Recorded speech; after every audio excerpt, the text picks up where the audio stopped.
Lailatul Qadar ini disebutkan dalam Al-Quran, yakni Bismillahirrahmanirrahim, Inna anzalnahu fi Lailatul Qadar wa ma adraka ma Lailatul Qadar, Lailatul Qadri khairum min alfi syahr, tanazzalul malaikatu warruhu fiha biidzni rabbihim min kulli amr, salamun hiya hatta matla'il fajr.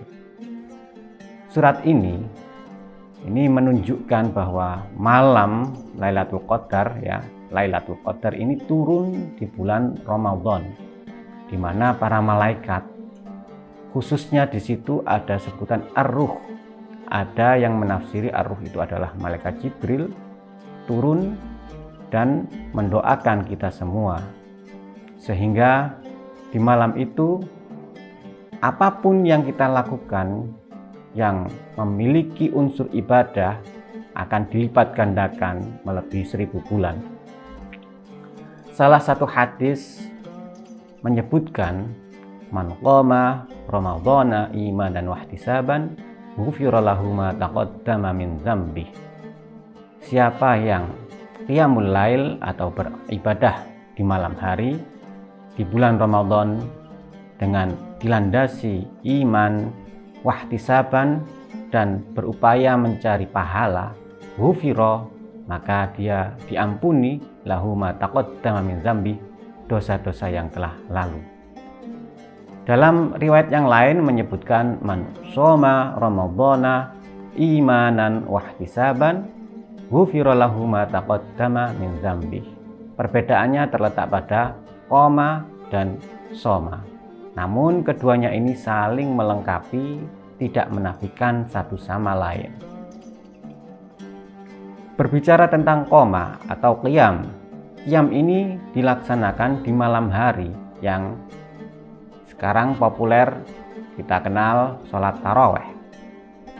Nah, sholat taraweh ini merupakan salah satu ikhtiar umat Islam untuk mendapatkan Lailatul Qadar. Dan Lailatul Qadar ini bisa kita dapatkan dengan sungguh-sungguh dan keyakinan bahwa Lailatul Qadar akan kita dapatkan. Sehingga dalam 1 bulan penuh salat taraweh tanpa let, ya, tanpa terpisah, tanpa kosong, tanpa bolong, insya Allah akan mendapatkan Lailatul Qadar. Berbeda dengan mereka yang hanya mengandalkan hitungan-hitungan saja. Ini yang kurang tepat.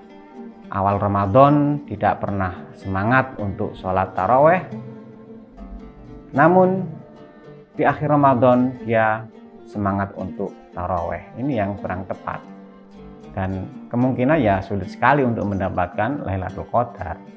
Karena Lailatul Qadar bisa didapat dengan cara bersungguh-sungguh, ya, ijtihad, dengan tahajud, sehingga dia akan mendapatkan pahala yang berlipat. Memasuki redaksi man shoma. Shoma ini artinya adalah berpuasa.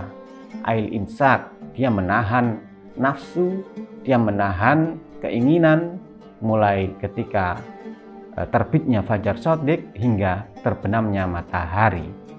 Dari makanan, minuman, hubungan suami istri, ini semua harus dijauhi.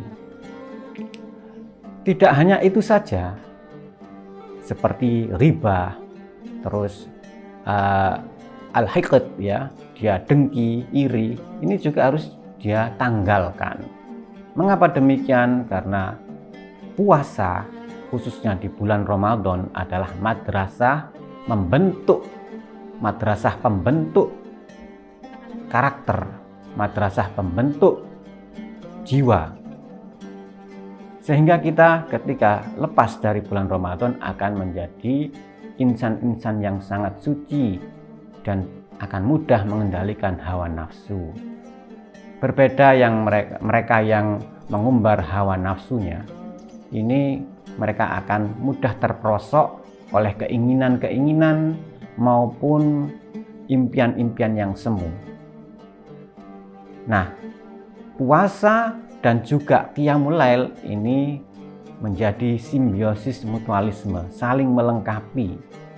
Di pagi hari hingga maghrib kita bersungguh-sungguh untuk melawan nafsu, melawan supaya tidak tergoda dengan makanan, minuman, dan lain sebagainya.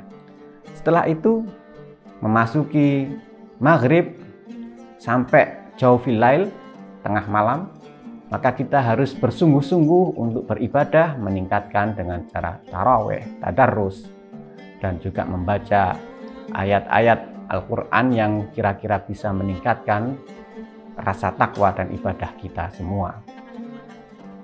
Dari kedua ini akan membuahkan resonansi atau gelombang frekuensi kebaikan.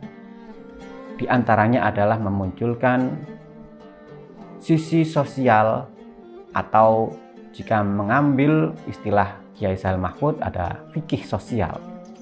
Fikih sosial, di mana kita ada rasa empati, ada kepedulian yang tinggi terhadap orang-orang sekeliling kita yang tidak memiliki apa-apa.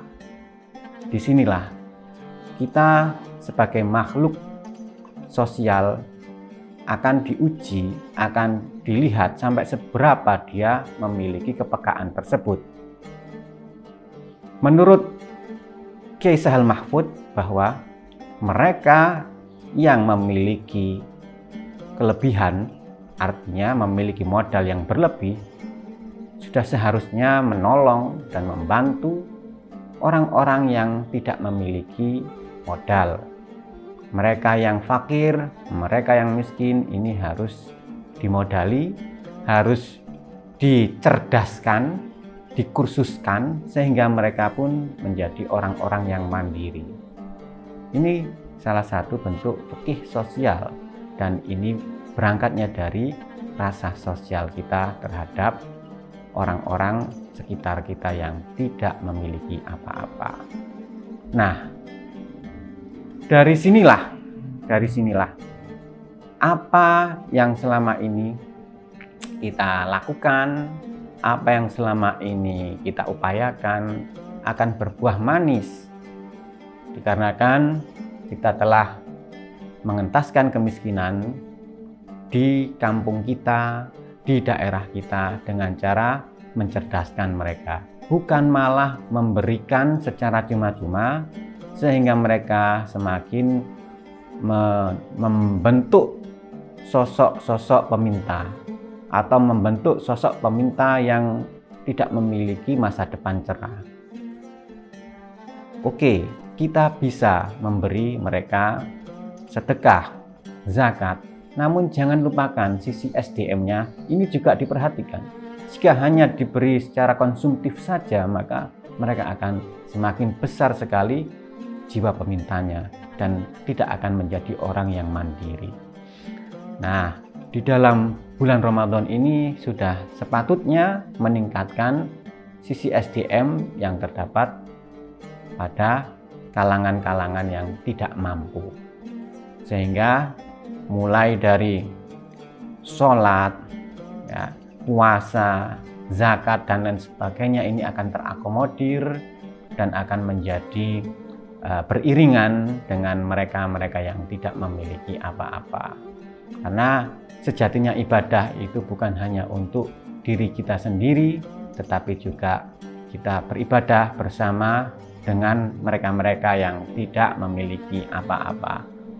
Dalam kitab Qomiyut Tughyan disebutkan, ciri orang yang cinta kepada Rasulullah adalah mereka yang peduli terhadap fakir miskin.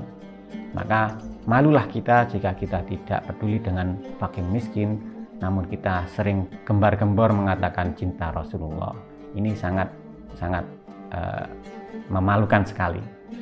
Jadi momen Ramadan ini mari kita tingkatkan madrasah kepribadian kita yang akan membentuk kita sebagai insan-insan yang suci, dan dari sini kita pun akan mensucikan harta kita, mensucikan perbuatan kita dengan cara mengentaskan kemiskinan, mendorong, mencerdaskan SDM mereka-mereka yang tidak memiliki apa-apa.